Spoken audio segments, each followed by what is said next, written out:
Your world is filled with projections of yourself. That sounds outrageous, doesn't it? But it's true. Now, I know this is hard to see, so here's another way to think of this, an example that I've already used in another video. In that example, we used this metal sun to represent the one. Remember this? And we were the rays of this sun, with our consciousness residing on the tip of our ray, so that if we never turned around and traced our roots, it would seem to us that we were separate individuals. But we really aren't. Remember that example? Well, here we see the Mandelbrot fractals pattern repeat again. In that example, we saw that we are a projection of the one, a ray of that sun.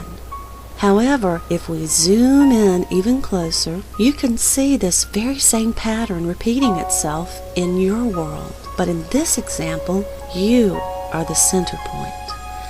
You are the sun, and everyone and everything else in your world is a ray from your sun.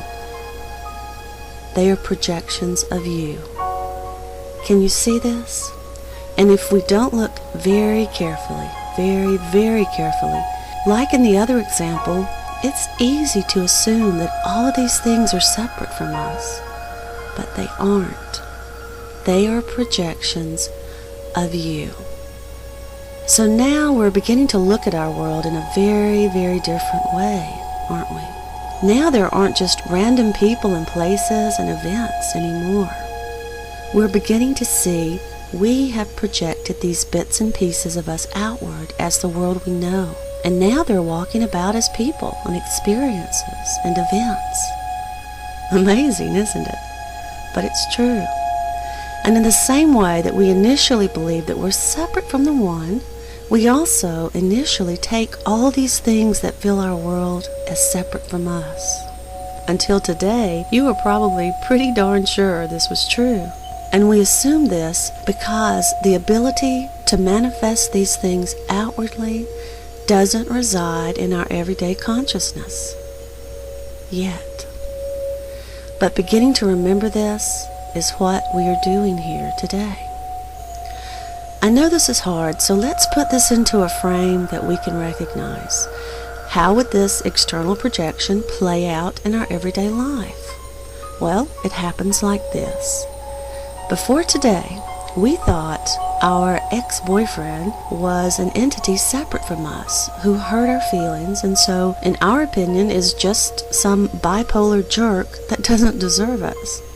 That's what we thought. Because until now, we didn't consciously recognize that our bad ex-boyfriend was our expression. We didn't see that he was the facilitator for our projected sense of vulnerability. He was this vulnerability personified and delivered to you with a bow on his head, the externalization of a fracture within us, this perceived vulnerability lying silent within us, waiting to be healed. And in a similar manner, each and every person in your life, everyone you know, everyone you will ever know, is the symbolic manifestation of something that lies within you. But our externalized projections aren't always bad. You may have an Uncle John that thinks you are capable of doing no wrong. But before today, we didn't see our Uncle John as the living, breathing personification of your externalized desire to experience unconditional love and acceptance. Before today, you just thought you got lucky and somehow landed the world's greatest uncle, the most warm and loving human on the planet. You didn't see he's the fulfillment of this desire, externalized and personified. But now you do. And in the same way, we didn't recognize war as our projection of egotism born of fear. We just thought it was a nasty, cruel, but inevitable process as old as time and something we could do little about. But that's not true. When it's healed within, it will heal on the outside. As above, so below. And in a similar manner, we didn't notice that our relatively newfound fascination with going green is the rumblings of our inward recollection of our oneness, that it's the externalized urge to honor our wholeness and set things right. But now we begin to see that it is. In each and every case, what we encounter is always our projection, our desires and fears manifested as experiences and people and places and you name it. This is what we do. We often externalize fractures so that they may become conspicuous to us and be resolved. They become squeaky wheels staring us in the face, waiting to be healed and integrated. But they are us. Your world is your mirror.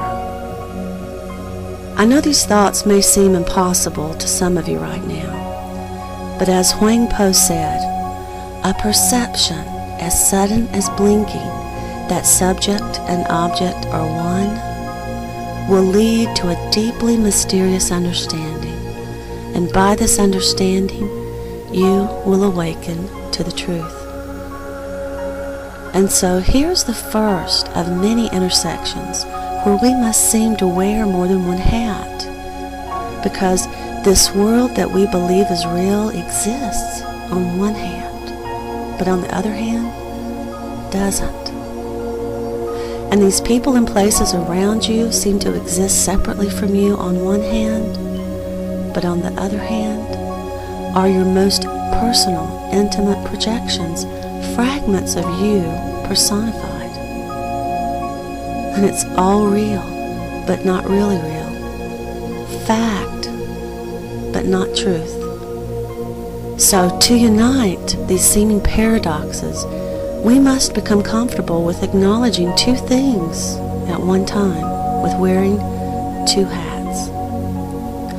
Now, some of you may find it difficult not to jump ahead at this point and wonder, if this is true, how do these worlds connect? How does my world and your world relate and exist?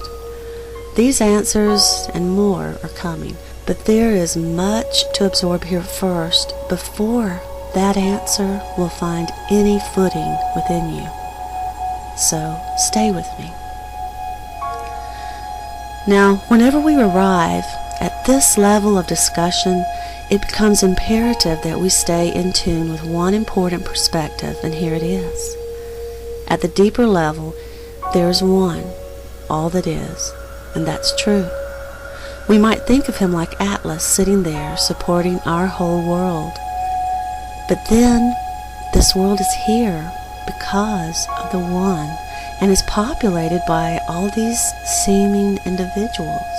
You, me, everyone else. Each of us with our own perspective and what feels like our own identity.